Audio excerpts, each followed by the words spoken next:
Assalamualaikum warahmatullahi wabarakatuh. Saya Muhammad Husaini. Saya akan menjelaskan tentang manusia profesional. Profesional merupakan kata yang cukup sering diucapkan dan didengar, tidak hanya di sebuah perusahaan. Kalangan akademis juga tak jarang juga mengucapkan kata ini. Profesional adalah seorang yang memiliki pekerjaan atau profesi, kemudian ia hidup dengan mengandalkan keahlian tinggi yang dimilikinya. Profesional juga dapat diartikan dengan seseorang yang dalam kehidupannya mempraktikkan keahlian khusus dan menjalankan tidak untuk sekedar hobi atau bersenang-senang mata.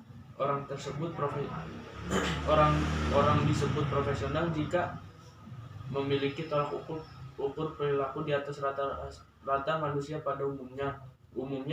Seorang profesional mempunyai tantangan serta tentuan yang cukup berat. Akan tetapi, ia memiliki citra atau pola perilaku yang baik karena apa yang dilakukan adalah dalam rangka kepentingan masyarakat itu sendiri.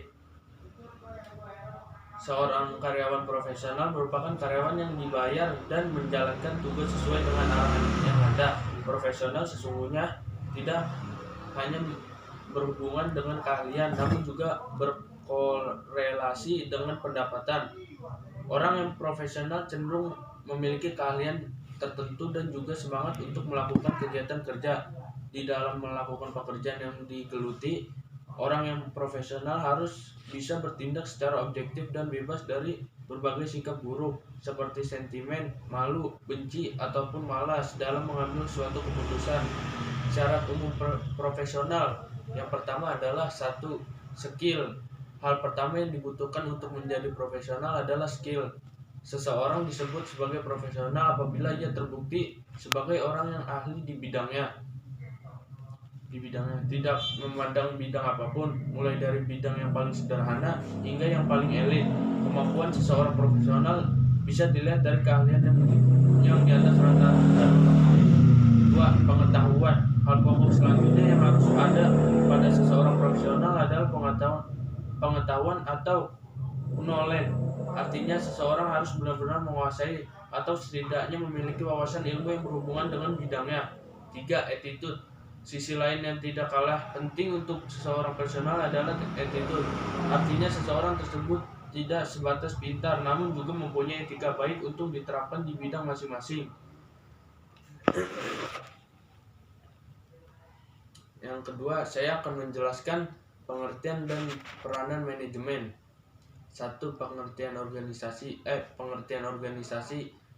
Organisasi dapat diartikan sebagai kumpulan beberapa orang yang bekerja bersama-sama untuk mencapai tujuan tertentu. Organisasi dalam bentuk apapun akan selalu ditemui dalam kehidupan sehari-hari. Organisasi merupakan unsur yang dibutuhkan dalam kehidupan bermasyarakat dengan beberapa alasan, seperti organisasi digunakan untuk mendapatkan sesuatu yang tidak mungkin dapat kita lakukan sendiri. Dengan bekerja sama, individu-individu dapat menyelesaikan tugas-tugas yang apabila dikerjakan seorang diri tidak akan tercapai.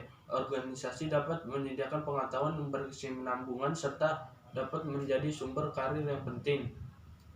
Selayaknya sebuah organisasi harusnya melakukan sesuatu yang bermanfaat bagi anggota organisasi maupun masyarakat, sehingga organisasi mampu mempertahankan kelangsungan hidup mereka.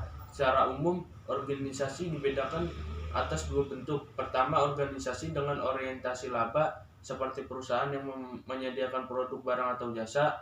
Kemudian organisasi nirlaba atau yang tidak berorientasi laba, seperti yayasan, museum, rumah sakit milik pemerintah, sekolah, perkumpulan sosial, dan lain-lain. 2. Pengertian manajemen. Semua bentuk organisasi di mana orang-orang bekerja mencapai tujuan yang telah ditetapkan membutuhkan manajemen. Manajemen diperlukan organisasi agar usaha pencapaian tujuan lebih mudah. Cara spesifik, ada 3 alasan utama dibutuhkan manajemen dalam organisasi, yaitu 1. Mencapai tujuan. Manajemen mempermudah mencapai tujuan organisasi dan pribadi. 2. Menjaga keseimbangan di antara tujuan-tujuan yang saling bertentangan. Manajemen menyeimbangkan tujuan-tujuan dan kegiatan-kegiatan yang saling bertentangan di antara pihak-pihak yang berkepentingan dalam organisasi, seperti pemilik, karyawan, konsumen, pemasok, dan lain-lain.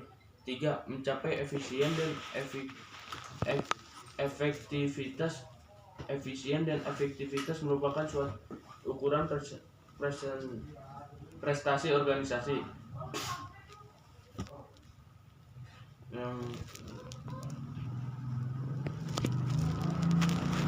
Selanjutnya saya akan menjelaskan tentang kearifan lokal.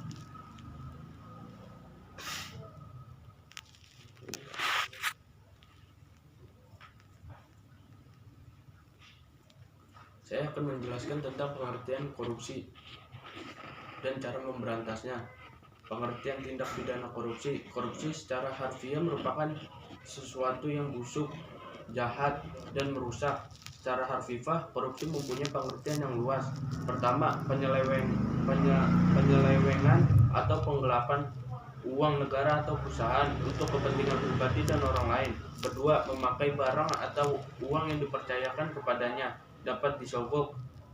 Tindak pidana korupsi dalam kamus hukum diartikan sebagai perbuatan curang, tindak pidana yang merugikan keuangan negara. Pengertian secara melawan hukum dalam pasal tersebut adalah mencakup perbuatan melawan hukum dalam arti formil maupun melawan hukum dalam arti material, yaitu meskipun perbuatan tersebut tidak diatur dalam peraturan perundang-undangan, namun apabila perbuatan tersebut dianggap tercela karena tidak sesuai dengan rasa keadilan atau norma-norma kehidupan sosial dalam masyarakat, maka perbuatan tersebut dapat dipidana.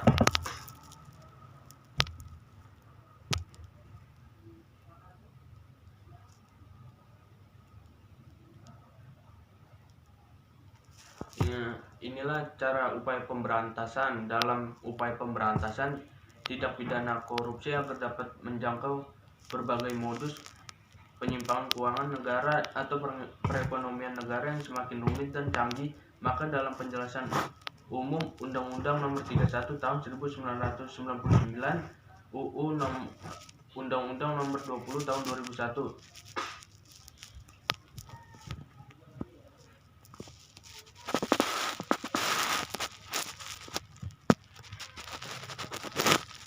Tindak pidana korupsi dirumuskan sedemikian rupa sehingga meliputi perbuatan-perbuatan memperkaya diri sendiri atau orang lain, atau suatu korupsi secara melawan hukum dalam pengertian formil dan material. Dengan perumusan tersebut, pengertian melawan hukum dalam tindak pidana korupsi dapat pula mencakup perbuatan-perbuatan tercela yang menurut perasaan keadilan masyarakat harus dituntut dan dipidana.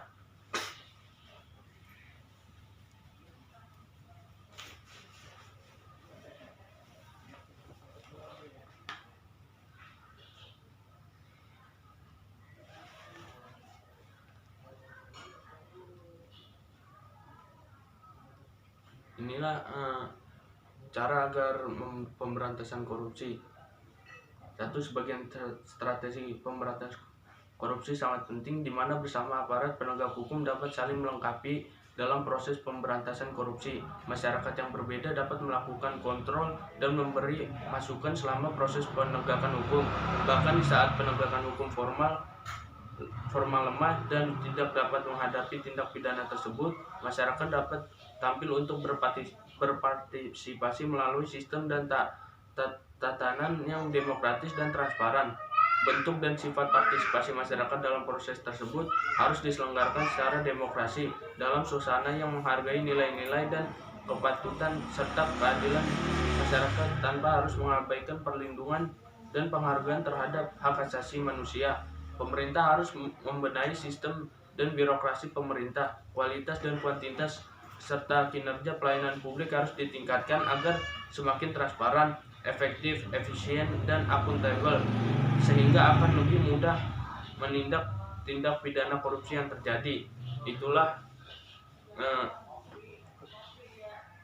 arti korupsi dan cara memberantasnya. Kemudian saya akan menjelaskan kearifan lokal dalam kehidupan sehari-hari. Kearifan lokal adalah pandangan hidup dan ilmu pengetahuan serta berbagai strategi kehidupan yang berwujud aktivitas yang dilakukan oleh masyarakat lokal dalam menjawab berbagai masalah dalam pemenuhan kebutuhan mereka. Dalam bahasa asing sering juga dikonsentrasikan sebagai kebijakan setempat, local wisdom, atau pengetahuan setempat, local knowledge, atau kecerdasan setempat. Sains modern dianggap memanipulasi alam dan kebudayaan dengan mengobjektifkan serta kehidupan alamiah dan batiniah dengan akibat hilangnya unsur nilai dan moralitas. Sains modern menganggap unsur nilai dan moralitas sebagai unsur yang tidak relevan atau memahami ilmu pengetahuan. Indonesia benar-benar merupakan masyarakat majemuk nomor 1 di Indonesia. Secara topografis merupakan negara kepulauan yang terdiri dari sejumlah pulau-pulau besar dan ribuan pulau kecil. Tetapi lebih dari itu berupa komunitas-komunitas manusia ratusan warga lokal dan etnis disinyalir oleh beberapa sumber. Jumlah etnis dengan bahasanya yang spesifik lebih dari 300.000 kelompok. Ini merupakan jumlah yang cukup besar yang tidak boleh dipandang remeh. Kendati dalam rangka dominasi ekonomi dan kemajuan ilmu pengetahuan dan teknologi modern, mereka selalu dipinggirkan dan diabaikan. Pancasila merupakan kristalisasi nilai-nilai luhur budaya bangsa Indonesia. Sesuai dengan kalimat tersebut, artinya Pancasila merupakan proses pengkristalisasi atau pengerasan dari nilai-nilai luhur dan budaya bangsa Indonesia yang telah ada sebelumnya. Sepanjang sejarah yang ada di nilai-nilai dari kebudayaan kita sendiri, maka keberagaman yang multikultural dan pluralistik yang menampung sebagai perbedaan budaya, etnis, agama, dan ideologi. Karena itu prinsip bernegara yang kita kenal adalah Bhinneka Tunggal Ika, berbeda-beda namun tetap satu. Sejalan dengan perkembangan zaman, banyak hal yang mengalami perubahan, termasuk nilai-nilai sosial kultural, persepsi politis, ideologis, dan sebagainya. Sekian dari saya, kurang lebihnya mohon maaf. Wassalamualaikum warahmatullahi wabarakatuh.